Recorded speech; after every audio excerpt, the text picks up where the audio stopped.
बच्चों, स्वागत है आपका अपने चैनल माय हिंदी टीचर में। बच्चों, आज मैं आपको पढ़ाने वाली हूँ चैप्टर 2 ध्रुवा बुक से। ये सीबीएसई एनसीईआरटी की बुक है और ये क्लास 7 की बुक है। इसका दूसरा पार्ट है सबसे सुंदर लड़की। यह एक कहानी है बच्चों। इस कहानी को लिखा है विष्णु प्रभाकर ने। विष्णु प्रभाकर इस कहानी को लिखने वाले हैं, राइटर हैं, लेखक हैं। तो चलिए, पहले तो एक प्रश्न इससे ये बनता है, ये जो कहानी है सबसे सुंदर लड़की, यह साहित्य की कौन सी विधा है? तो ये कहानी विधा है। और विष्णु प्रभाकर के बारे में जान लेते हैं बच्चों कि आखिर ये हैं कौन। जो लेखक हैं, हिंदी के सुप्रसिद्ध लेखक जिन्होंने अनेकों लघु कथाएं, उपन्यास, नाटक तथा यात्रा संस्मरण लिखे। उनकी कृतियों में देश प्रेम, राष्ट्रवाद और सामाजिक विकास मुख्य है।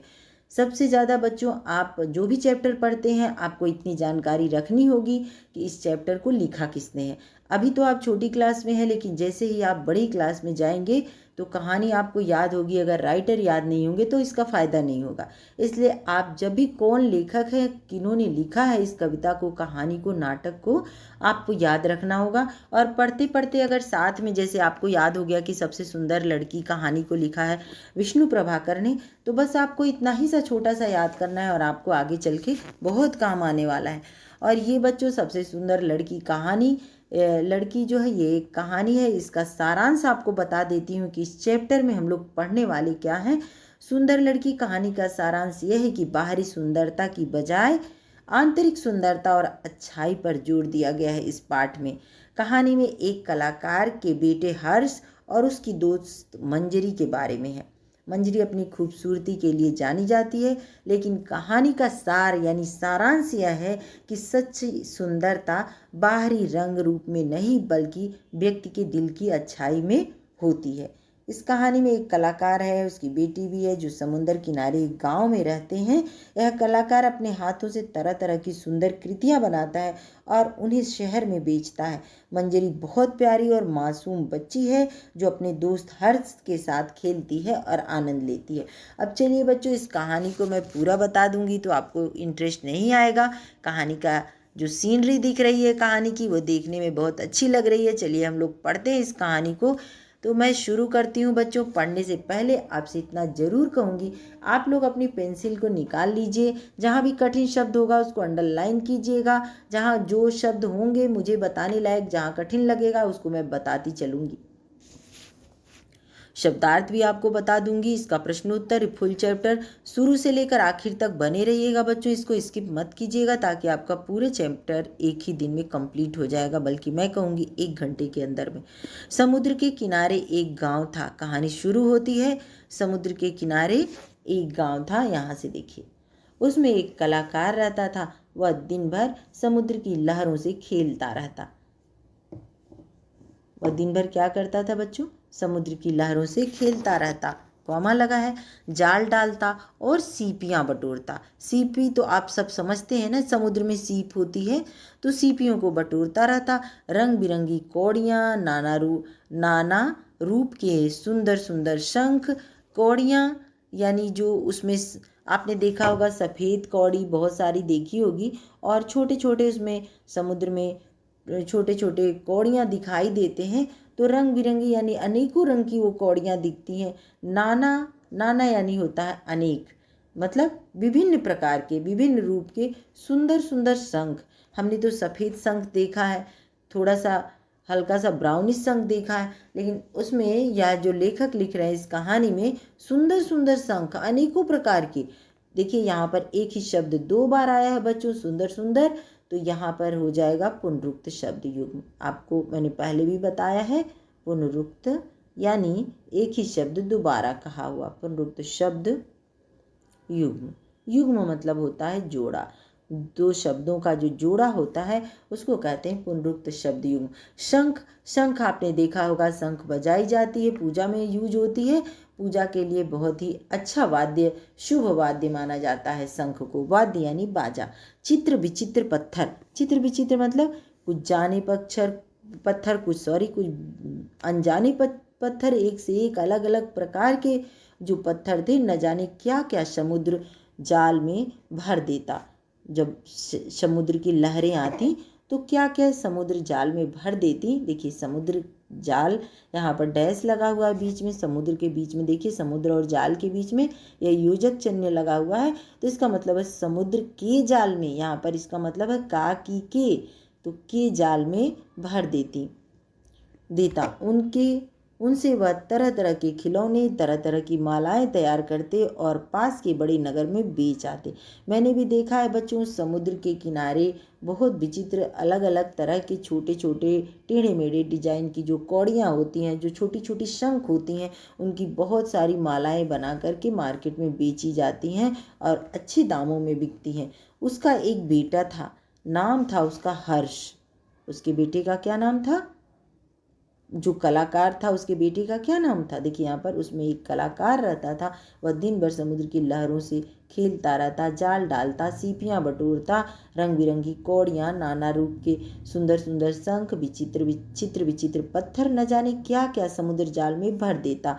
उनसे वह तरह तरह के खिलौने, तरह तरह की मालाएं तैयार करता और पास के बड़े नगर में बेच आता। उसका एक बेटा था। किसका बेटा था? जो कलाकार था, इसका बेटा था हर्ष। उसका नाम था हर्ष। उम्र उसकी अभी 11 की भी नहीं थी। अब बच्चों प्रश्न अगर आता है कि कलाकार के बेटे का क्या नाम था, तो आपने जान लिया कलाकार के बेटे का नाम हर्ष था। अब प्रश्न आएगा कलाकार के बेटे की उम्र कितने वर्ष थी, तो आप देखिए अभी 11 की भी नहीं हुई थी। बच्चों जो भी हम चैप्टर पढ़ेंगे ध्यान से पढ़ेंगे, ताकि दोबारा हमें किसी भी MCQ टाइप के क्वेश्चन पर ना जाना पड़े, किसी क्वेश्चन को हाथ ना लगाना पड़े। इस पूरे चैप्टर से सारा समाप्त हो जाएगा आपका। उसके बाद आपको कुछ भी मेहनत करने की जरूरत नहीं पड़ेगी।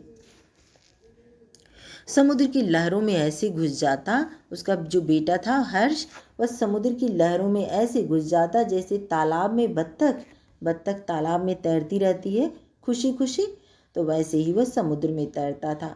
एक बार ऐसा हुआ कि कलाकार के एक रिश्तेदार का मित्र कुछ दिन के लिए वहाँ छुट्टी मनाने आया।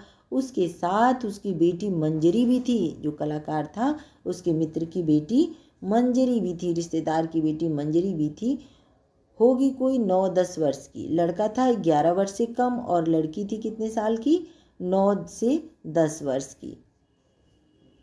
मतलब दोनों की उम्र में ज़्यादा अंतर नहीं था, दोनों बच्चे ही हैं। 9 से 10 वर्ष की थी।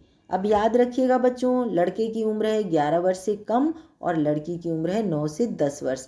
पर थी बहुत सुंदर, बिल्कुल गुड़िया जैसी।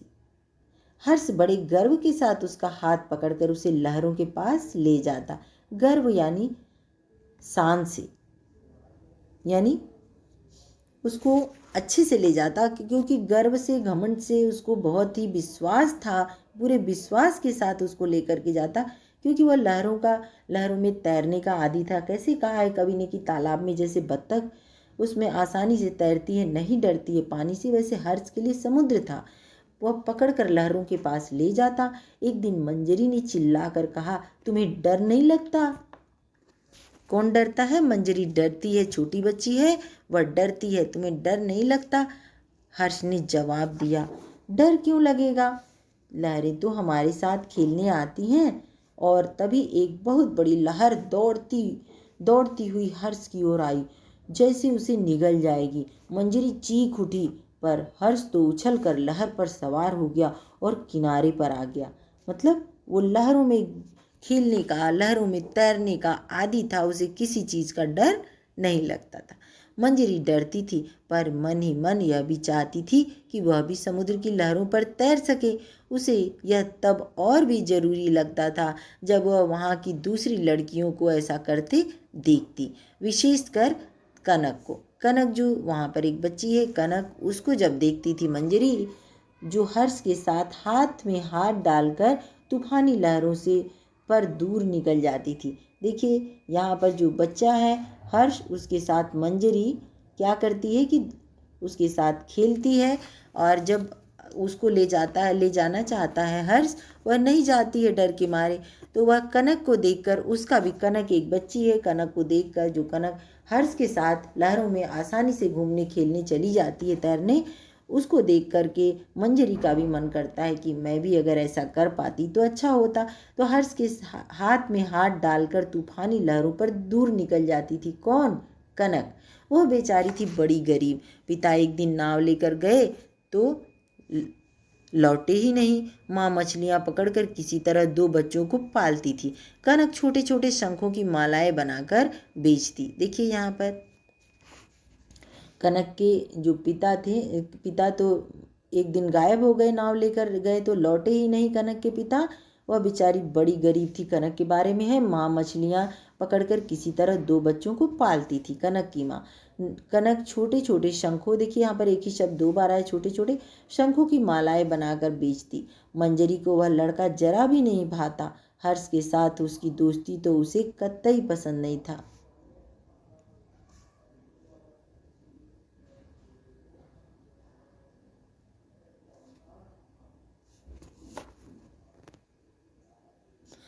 हर्ष के साथ उसकी दोस्ती तो उसे कतई पसंद नहीं थी। एक दिन हर्ष ने देखा कई दिन से उसके पिता एक सुंदर सा खिलौना बनाने में लगे हैं। वह एक पक्षी था। देखिए चित्र बनाते हुए पिता दिख रहे हैं, जो रंग बिरंगी सीपियों से बना था। वह देर तक देखता रहा, फिर पूछा, बाबा यह किसके लिए बनाया है? कलाकार ने उत्तर दिया, यह सबसे सुंदर लड़की के लिए है। मंजरी सुंदर है ना?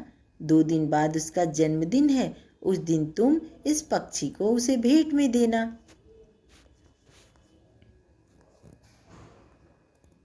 हर्ष की खुशी का पार नहीं था। बोला, हाँ हाँ बाबा, मैं यह पक्षी मंजरी को दूंगा। और वह दौड़कर मंजरी के पास गया, उसे समुद्र किनारे ले गया और बातें करने लगा। फिर बोला, 2 दिन बाद तुम्हारा जन्मदिन है? हाँ, पर तुम्हें किसने बताया? उसने कहा, बाबा ने। हाँ, उस दिन तुम क्या करोगी? सवेरे उठकर नहा धोकर सबको प्रणाम करूंगी। घर पर तो सहेलियों को दावत देती हूँ। बच्चों, अपने जन्मदिन के दिन ये काम सबसे अच्छा काम है। अपने से बड़ों को प्रणाम करना चाहिए, घर में पूजा पाठ करना चाहिए, माता पिता का आशीर्वाद, बड़ों का आशीर्वाद जरूर लेना चाहिए। ये सबसे ज़रूरी काम है। आजकल बच्चे ये भूलते जा रहे हैं, पर बच्चों, माता पिता का आशीर्वाद बच्चों को जीवन में बहुत अधिक तरक्की देता है। इसलिए सबसे ज़्यादा ज़रूरी है सुबह सुबह उठ कर के नहा धो कर के माता पिता को, बड़ों को प्रणाम करना, उनके चरण स्पर्श करना और उनका आशीर्वाद लेना। पर तो घर पर तो सहेलियों को दावत देती हूँ। वे नाचती गाती हैं और इसी तरह बातें करते करते वे न जाने कब उठे और दूर तक समुद्र में चले गए। सामने एक छोटी सी चट्टान थी।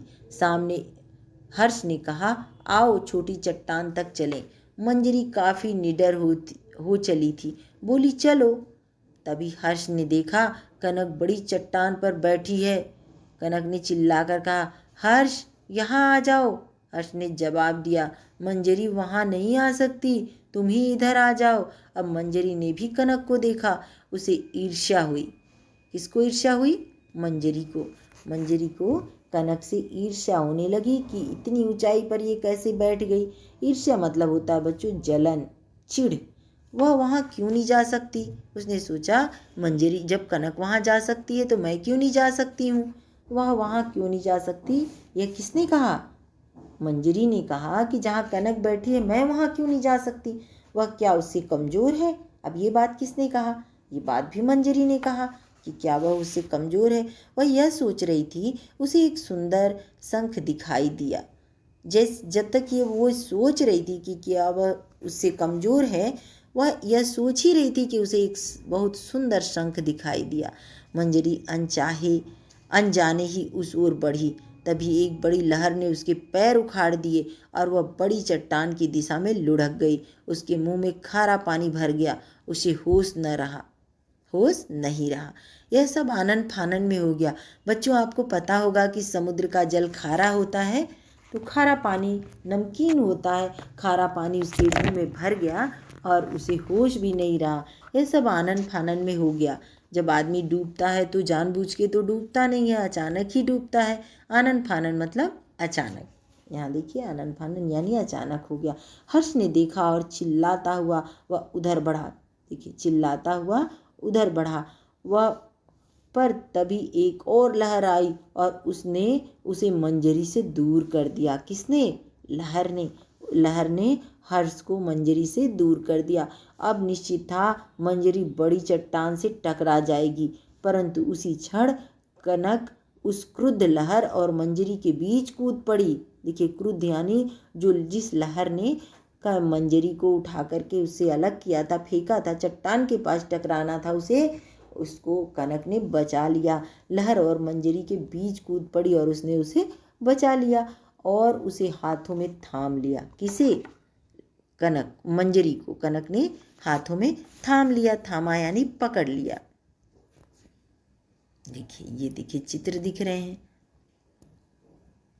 दूसरे ही क्षण तीनों छोटी चट्टान पर थे। कुछ देर हर्ष और कनक ने मिलकर मंजरी को लिटाया, छाती मली, पानी बाहर निकाला। बच्चों जब कोई डूब जाता है उसको लिटाया जाता है, उसको जो सीना है सीने पर, छाती पर दबाव दिया जाता है जिससे पानी निकल सके, पानी को बाहर निकाल दिया जाता है। फिर वह उसको सांस दिया जाता है, सीना दबाने से उसको सांस आती है और नमक का पानी, नमकीन पानी बाहर निकल जाता है। फिर वो धीरे धीरे होश में आ जाती है। उसने आंखें खोलकर देखा, उसे जरा भी चोट नहीं लगी थी, पर वह बार बार कनक को देख रही थी। देखिए यहाँ पर एक ही शब्द 2 बार आया बच्चों। कौन देख रहा था कनक को? मंजरी कनक को देख रही थी। अपने जन्मदिन की पार्टी के अवसर पर वह बिल्कुल ठीक थी। उसने सब बच्चों को दावत पर बुलाया। सभी उसके लिए कुछ न कुछ लेकर आए थे। सबसे अंत में कलाकार की बारी आई। उसने कहा, मैंने सबसे सुंदर लड़की के लिए सबसे सुंदर खिलौना बनाया है। आप जानते हैं वह लड़की कौन है? वह है मंजरी। सबने खुशी से तालियां बजाई। हर्ष अपनी जगह से उठा और बड़े प्यार से वह सुंदर खिलौना उसने मंजरी के हाथों में थमा दिया। मंजरी बार बार उस खिलौने को देखती और खुश होती। तभी क्या हुआ, मंजरी अपनी जगह से उठी। उसके हाथ में वही सुंदर पक्षी था। वह धीरे धीरे वहां आई जहां कनक बैठी थी। देखिए धीरे धीरे एक ही शब्द 2 बार आए बच्चों, जहां कनक बैठी थी। इस पाठ में बहुत सारे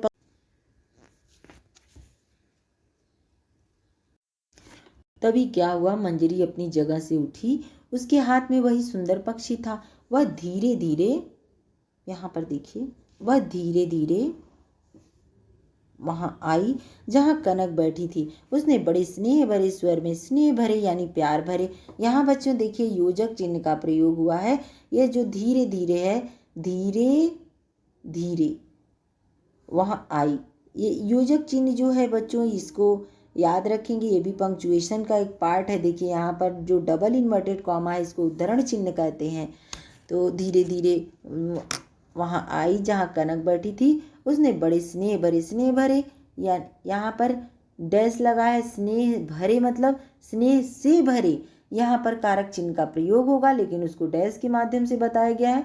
इसका मतलब होता है कि आप खुद समझ सकते हैं इसका अर्थ, स्नेह से भरे यानी प्यार से। स्नेह भरे मतलब प्यार से, प्यार से। प्यार स्नेह भरे स्वर में, स्वर यानी आवाज में उससे कहा, यह पक्षी तुम्हारा है, सबसे सुंदर लड़की तुम ही हो। यानी जिसका दिल सुंदर होता है बच्चों, यही बात इस पाठ में लेखक कहलवाना चाहते हैं। यहाँ देखिए उदाहरण चिन्ह, जो ये देखिए उदाहरण चिन्ह, यह पक्षी तुम्हारा है, यानी जिसने कहा है इस बात को, वो उसी के लिए उदाहरण चिन्ह का प्रयोग होता है। सबसे सुंदर लड़की तुम ही हो। और एक क्षण सभी अचरज से दोनों को देखते रहे। अचरज यानी आश्चर्य से, हैरान होकर के दोनों देखते रहे दोनों को। फिर जब सबसे समझे तो सभी ने मंजरी की खूब प्रशंसा की। कनक अपनी प्यारी प्यारी आंखों से बस मंजरी को देखे जा रही थी और दूर समुद्र में लहरें चिल्ला चिल्ला कर उन्हें बधाई दे रही थी। देखिए यहाँ पर प्यारी प्यारी, चिल्ला चिल्ला कर, एक ही शब्द 2 बार है, प्यारी और प्यारी, बहुत सारी मतलब प्यारी प्यारी यानी अच्छी अच्छी। यहाँ पर चिल्ला कर और चिल्ला कर उन्हें बधाई दे रही थी। यहाँ पर योजक चिन्ह का प्रयोग किया गया है। यानी क्यों बधाई दे रही थी? अगर ये जो लड़की है ये उसे नहीं देती, मंजरी उसे कनक को नहीं देती तो उसमें कुछ बिगड़ता नहीं, लेकिन कनक का दिल इतना सुंदर था, इतना साफ था। इस पाठ में यही मैसेज दिया गया है कि बाहरी सुंदरता की बजाय आंतरिक सुंदरता और अच्छाई पर जोर दिया गया है। मनुष्य के अंदर की सुंदरता होनी चाहिए, बाहर की सुंदरता से कोई फायदा नहीं है। और सच्ची सुंदरता बाहरी रूप रंग में नहीं बल्कि व्यक्ति के दिल की अच्छाई में होती है। और मंजरी ने जब समझ लिया कि कनक का दिल कितना अच्छा है, तो इस कहानी में ये सीख मिलती है कि मनुष्य का दिल अच्छा होना चाहिए, रंग रूप से कोई फायदा नहीं है, रंग रूप से कोई फर्क पड़ने वाला नहीं है। पाठ समाप्त हो गया बच्चों। चलिए इसको पढ़ते हैं। अभ्यास यानी शब्दार्थ को बटोरना। बटोरना का अर्थ है इकट्ठा करना। समुद्र के किनारे सीपियों को, कौड़ियों को बटोरता था यानी इकट्ठा करता था। रिश्तेदार का अर्थ होता है बच्चों संबंधी यानी रिलेशन में। कतई यानी बिल्कुल, कतई का अर्थ है बिल्कुल। दावत का अर्थ है निमंत्रण, इनविटेशन। भाना, भाना मतलब अच्छा लगना, किसी को अच्छा लगना, भाना अच्छा लगना। अचरज यानी आश्चर्य यानी हैरान होना। क्रुद्ध यानी नाराज। थामना यानी पकड़ना। विशेष यानी खास। भेंट यानी उपहार, गिफ्ट। और अगला एक और बच गया है बच्चों, ये देखिए ईर्ष्या। ईर्ष्या का अर्थ होता है जलन करना। क्रुद्ध का अर्थ होता है नाराज होना। चलिए अब ऊपर का देखते हैं। वाक्य जोड़ो नमूना। सहेलियां नाचती हैं, वे गाती भी हैं। अब वाक्य को कैसे जोड़ के, दो वाक्य हैं बच्चों में, इसको कैसे एक छोटे वाक्य में बनाना है, तो इसका क नंबर है लहरें उछलती हैं, वे कूदती भी हैं। तो आपको लिखना है बच्चों लहरें उछलती और कूदती हैं। देखिए कैसे लिखना है, लिख देती हूँ यहाँ पे। आपको लिखना है, देखिए इसका वाला, इस लाइन को लिख लीजिएगा, फिर लिखिएगा लहरें बिंदु उछलती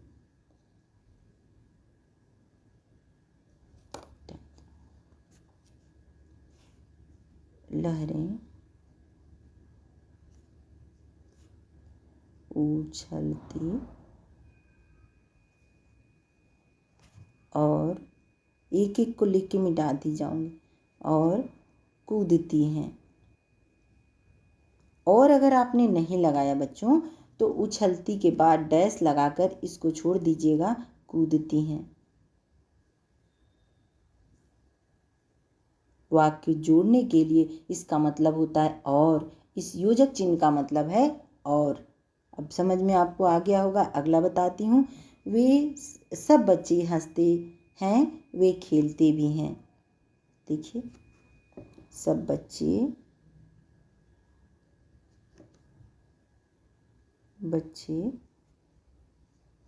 हंसते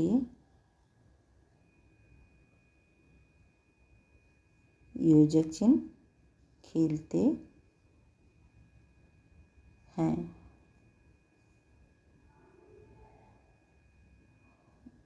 ये देखिए पंक्चुएशन, बिंदु का भी, अनुस्वार है, चंद्र बिंदु है, इन सब चीज़ों का भी ध्यान रखिएगा बच्चों। सब बच्चे हंसते खेलते हैं। अब इसका मतलब क्या है बच्चों, यहाँ पर जो हमने योजक चिन्ह लगाया ये वाला, इसका मतलब होता है और आप सिर्फ योजक चिन्ह के माध्यम से आपको समझना है। एक दो वाक्य थे, दोनों को हमने एक छोटे वाक्य में कर दिया कि सब बच्चे हंसते खेलते हैं। आपका यहाँ वाक्य था सब बच्चे हंसते हैं, वे खेलते भी हैं, लेकिन इतने से ही योजक चिन्ह के माध्यम से पता चल गया सब बच्चे हंसते खेलते हैं। आपको इसको और को नहीं लिखना है, योजक चिन्ह का आपने प्रयोग किया तो और इसका मतलब हो गया। अगला देखिए बच्चों, मेरी माँ पढ़ना जानती है व लिखना भी जानती है। देखिए यहाँ पर इसका अब लिखते हैं मेरी माँ। आप लोग सुंदर लिखिएगा बच्चों, मेरी राइटिंग इससे नहीं अच्छी बन रही है। मेरी माँ पढ़ना योजक चिन्ह लिखना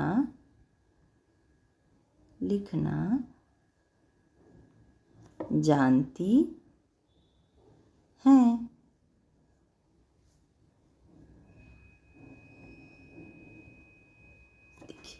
मेरी माँ पढ़ना लिखना जानती हैं।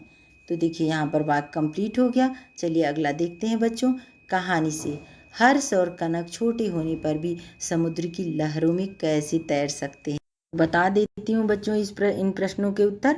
हर्ष और कनक छोटे होने पर भी समुद्र की लहरों में, आपको यहाँ तक तो ऐसे ही लिखना होगा प्रश्न में, कैसे तैरते हैं? उन्हें तैरने का कई वर्षों का अनुभव था, इसलिए वे समुद्र की लहरों में भी तैर सकते थे।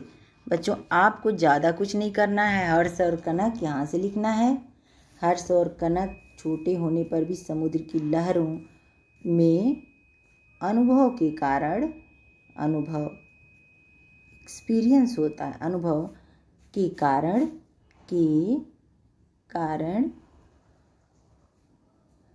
अब यहाँ से लिख दीजिएगा तैर सकते थे, कैसे को छोड़ दीजिएगा। हर्ष और कनक छोटे होने पर भी समुद्र की लहरों में अनुभव के कारण तैर सकते। अनुभव यानी बहुत समय की उनकी प्रैक्टिस थी। हर्ष के होगा बच्चों, का यहाँ गलत लिखा है। हर्ष के पिता क्या काम करते थे? तो हर्ष के पिता एक कलाकार थे। वे समुद्र में जाल डालकर सीपियाँ, रंग बिरंगी कौड़ियाँ, अनेक प्रकार के सुंदर शंख, विचित्र पत्थर बटोरते और उनसे वह तरह तरह के खिलौने और मालाएं तैयार करते, जिसे वह पास के बड़े नगर में बेच आते थे। अब बच्चों आपको ये पैराग्राफ में ही मिल जाएगा, तो आपको ज़्यादा परेशान होने की ज़रूरत नहीं है। वहीं से आप लोग मेरी बात सुनिएगा, बुक ले लीजिएगा, वहीं से आप खोज के निशान लगा लीजिएगा। अगला ग नंबर है बच्चों, कनक छोटे छोटे शंखों की मालाएं बनाकर क्यों बेचती थी? तो आपको पता है ना कि कनक, उस पार्ट में मैंने बताया था कि देखिए कनक अंडरलाइन भी किया था, आपको मिल जाएगा बच्चों, वहाँ पे जाइएगा और आप देखिएगा कि कनक के पिता की मृत्यु हो चुकी थी। कैसे मृत्यु हुई थी? एक दिन वो नाव लेकर गए थे, उसके बाद वापस लौटे ही नहीं। माँ मछलियाँ बेचकर घर चलाती, उनकी आर्थिक सहायता करने के लिए कनक छोटे छोटे शंखों की मालाएं बनाकर बेचती थी। आपको वहाँ पर सब मिल जाएगा बच्चों, बस आप पेंसिल लेकर 5 मिनट की मेहनत कर लीजिएगा और आपका सारा चैप्टर कंप्लीट हो जाएगा। और अगर बच्चों आपने अपने से अपने प्रश्नों को बनाया, उत्तर को बनाया, आपका जो कॉन्फिडेंस बनेगा वो मेरा, अगर मैं लिख के इसको दे दूंगी या कहीं से आप लिखा हुआ पा जाएंगे, आपका अपना भरोसा नहीं बन सकता। बच्चों प्रश्नों को कई बार पढ़ना चाहिए, चैप्टर को पढ़ते समय अंडरलाइन कर लेना चाहिए, जिससे प्रश्नों के उत्तर आपको आसानी से मिल जाएंगे। इसीलिए मेरी कोशिश है कि मेरे जितने भी बच्चे हैं उनको पढ़ने आए और प्रश्नों के उत्तर वो स्वयं निकालें। जितने भी ऑब्जेक्टिव टाइप के क्वेश्चन हैं उनके साथ साथ तैयार होते चले, उनको अलग से कोई मेहनत करने की ज़रूरत ना पड़े। मंजरी को कनक क्यों नहीं भाती थी?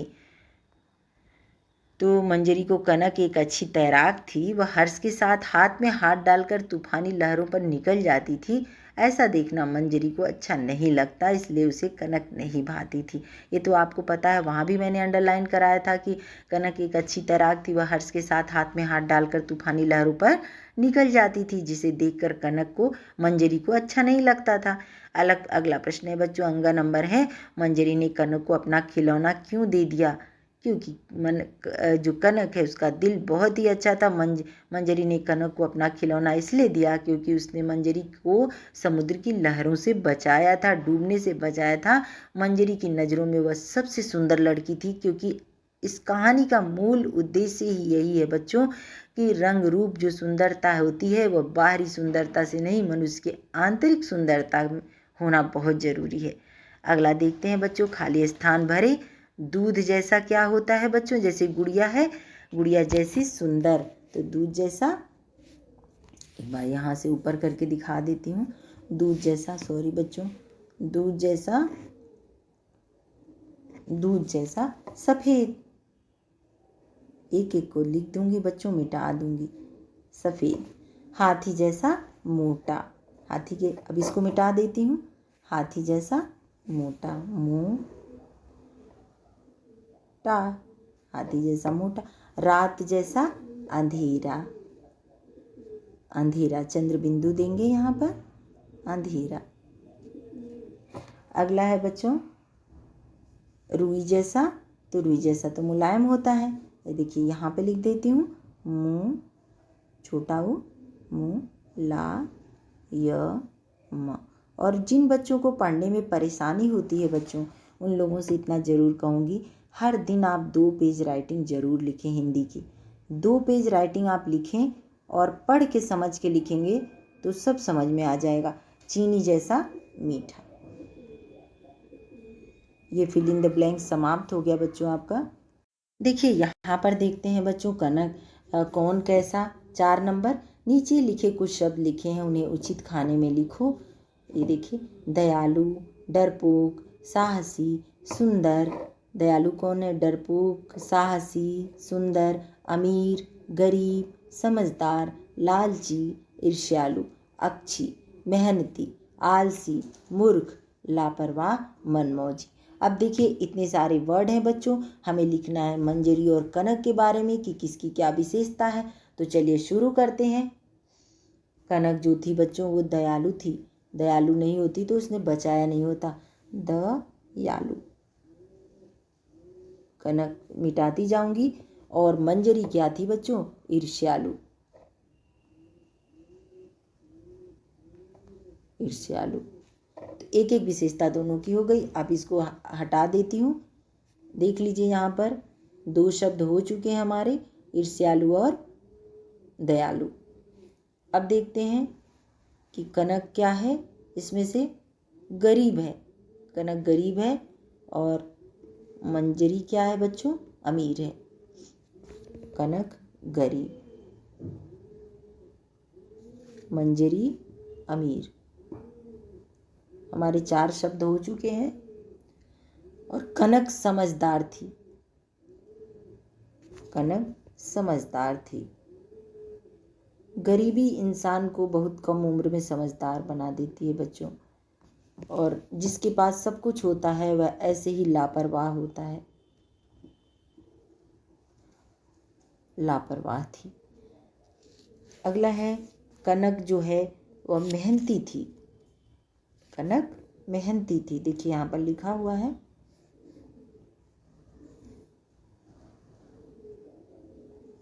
और मंजरी मूर्ख थी। किसी से ईर्ष्या करना बिना वजह अच्छी बात नहीं होती है, मूर्ख थी। कनक मनमौजी थी, यहाँ पर लिखा है ना। कनक क्या थी बच्चों? मनमौजी।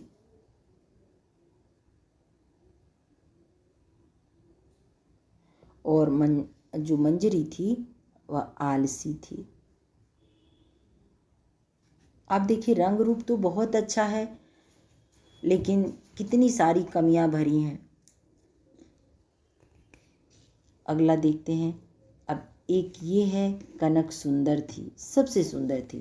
तो सुंदरता कहाँ काम आती है? आप एक बार किसी का रंग रूप सुंदर देखते हैं बच्चों, लेकिन अगर उसके अंदर कोई अच्छाई नहीं है तो सारी सुंदरता बेकार है।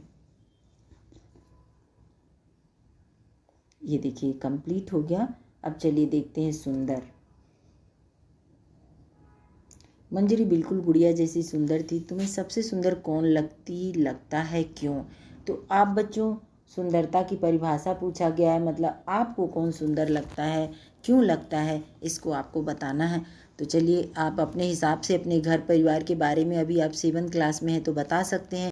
अगर आपको आपकी माँ अच्छी लगती हैं तो उनको बता सकते हैं। वैसे माँ किसी की कैसी भी होती है बच्चों, पर हर बच्चे को अपनी माँ सबसे अधिक सुंदर लगती है, सबसे अधिक प्यार करती है। माँ में प्यार यही चीज़ है। अगर आप भगवान से प्यार करते हैं वो आपको सबसे अच्छे लगते हैं। अगर आप माँ से प्यार करते हैं, पापा से प्यार करते हैं, वो आपको सबसे अच्छे लगते हैं। दुनिया में उनके जैसा कोई होता ही नहीं है। तो इसलिए आपको अपने हिसाब से सुंदरता का पैमाना तय करना है। क्यों लगता है, कौन लगता है, आपको लिखना है। अगला है बच्चों 6ठा नंबर है गरीब। वह बेचारी थी बड़ी गरीब। लोग आमतौर पर गरीबों को बेचारा और असहाय क्यों मानते हैं? कहानी में कनक को बेचारी कहा गया, जबकि वह निडर और दूसरों की सहायता करने वाली लड़की थी। दूसरी ओर मंजरी गरीब नहीं थी पर ईर्ष्यालु और डरपोक थी। तुम्हारे विचार से असली गरीब कौन है? पहला प्रश्न है क नंबर। दूसरा है ख नंबर। तुमने अपने आसपास अमीर और गरीब दोनों तरह के लोग देखे होंगे। तुम्हारे विचार से गरीबी के क्या कारण हो सकते हैं? ग नंबर। अमीरी और गरीबी के अंतर को कैसे दूर किया जा सकता है, कुछ उपाय सुझाओ। तो पहला क नंबर जो प्रश्न है बच्चों उसको बताती हूँ कि यहाँ पर देखिए प्रश्न है, वह बेचारी थी बड़ी गरीब। तो प्रश्न का तुम्हारे विचार से असली गरीब कौन है? तो लोग आमतौर पर धन को ताकतवर होने का मापक मानते हैं। जो जिसके पास धन है वही बहुत ताकतवर है। वो सोचते हैं जो धनवान है वही ताकतवर है, गरीब कुछ नहीं कर सकता, वह असहाय है। लेकिन अगर गरीब नहीं कर सकता तो कनक ने ही तो बचाया था मंजरी को।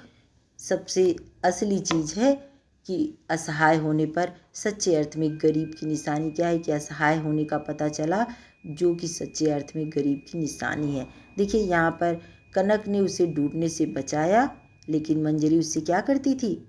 ईर्ष्या करती थी कनक से। अगला प्रश्न है बच्चों ख कि तुमने अपने आसपास अमीर गरीब दोनों तरह के लोग देखे होंगे, तुम्हारे विचार से गरीबी के क्या कारण हो सकते हैं? तो अशिक्षा गरीबी का प्रमुख कारण है। अशिक्षा जो है, लोग शिक्षित नहीं हैं, तो अशिक्षा जो है गरीबी का सबसे बड़ा कारण है। अशिक्षित लोगों को ढंग का रोजगार नहीं मिल पाता, जिसके कारण उनको कम वेतन मिलता है और पैसा अच्छे से नहीं मिलने के कारण गरीबी बढ़ती चली जाती है। अमीरी और गरीबी का नंबर है, अमीरी और गरीबी के अंतर को कैसे दूर किया जा सकता है, कुछ उपाय सुझाएं। अमीरी और गरीबी के अंतर को दूर करने के लिए हमें इन उपायों को अपनाना होगा। किन उपायों को? शिक्षा को बढ़ावा देना, यानी सभी को शिक्षित करना होगा। स्त्री पुरुष कोई ऐसा ना हो जो शिक्षित नहीं हो, पढ़ा लिखा होना होगा, सभी को शिक्षित यानी पढ़ा लिखा। और न्यूनतम मजदूरी को बढ़ाना होगा। जैसे कोई रोजगार करता है, बिजनेस काम करता है, डेली वर्कर है और वह मेहनत मजदूरी करके इतना कम पैसा कमाता है कि उसका परिवार पालना भी मुश्किल है, फिर वो अपने बच्चों को कैसे पढ़ा सकता है? तो न्यूनतम मजदूरी को बढ़ाना तथा इसे लागू करने के लिए कड़े कानून बनाना होगा। रोजगार की संख्या को बढ़ाना होगा, लोगों को रोजगार देना होगा। और जनसंख्या वृद्धि में सबसे बड़ा कारण है बच्चों, जनसंख्या वृद्धि में कमी लाना होगा। अगर जनसंख्या वृद्धि होगी, लोग अधिक संख्या में होंगे तो भोजन की कमी हो जाएगी, हर चीज की कमी होगी। अब अगला देखते हैं बच्चों।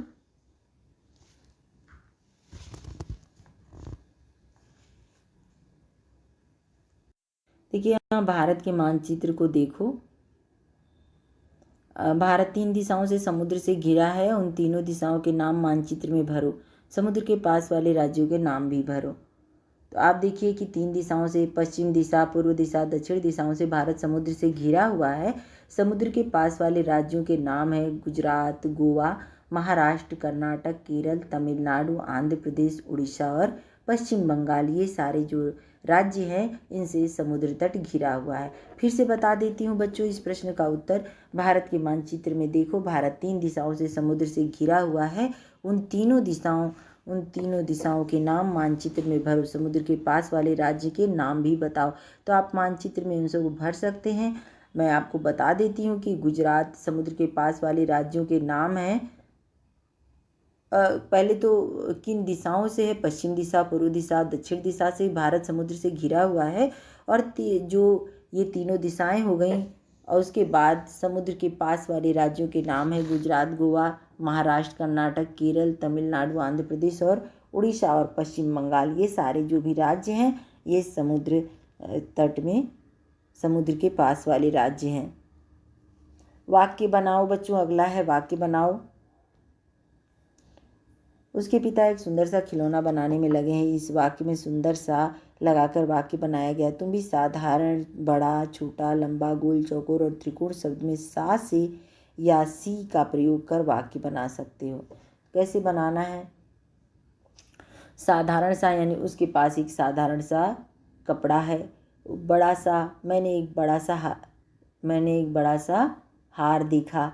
फिर उसके बाद है छोटा सा, मेरे पास एक छोटा सा खिलौना है। फिर अगला है लंबा सा, तो मैंने क्या देखा? लंबा सा, मेरे पास एक लंबा सा सांप है। गोल सी, उसने मुझे एक गोल सी चॉकलेट खिलाई। चौकोर सा, मुझे वह चौकोर सा खिलौना दो। त्रिकोण सी, उसने पन्ने पर एक त्रिकोण का, यानी उसने एक पेज पर त्रिकोण की आकृति यानी चित्र बनाया। त्रिकोण कैसा होता है बच्चों? ऐसा। तो उसने एक पन्ने पर त्रिकोण का चित्र बनाया। ये हो गया आपका।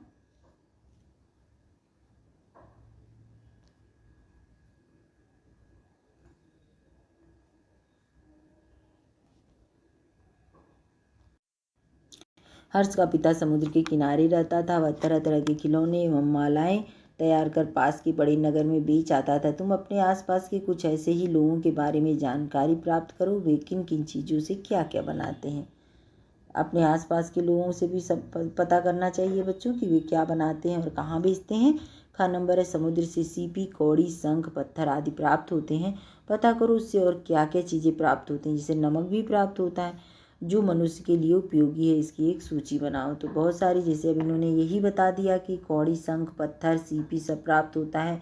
शंख से पूजा करते हैं, कौड़ी से माला बनाते हैं, मोतियाँ भी प्राप्त होती हैं। और आपको तो यहाँ पे शंख भी, विभिन्न प्रकार के शंख प्राप्त होते हैं। देखिए यहाँ पर मनुष्य की इसकी सूची बनाना है, इसका एक चार्ट बनाना है। हर्ष और कनक ने मंजरी को समुद्र से निकाला। इसके बाद उन्होंने मंजरी को प्राथमिक उपचार दिया। पता करो तुम कौन से प्राथमिक उपचार करोगे यदि किसी का हाथ गर्म चीज़ से जल जाए, पैर में कांच घुस जाए, कोई जहरीला जंतु काट ले। तो चलिए बच्चों, ये सारे उपचार आप बताइएगा देख करके। और चलिए अब इसको मैं समाप्त करती हूँ यहीं पर। और अगर आपको मेरा चैनल या वीडियो मेरा अच्छा लगता है, आपके किसी काम का है बच्चों, तो इसको सब्सक्राइब कर लीजिएगा। और अगर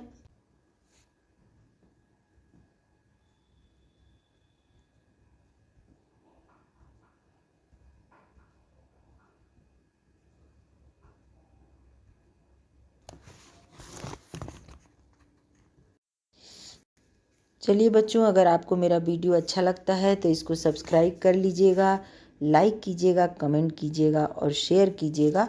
धन्यवाद।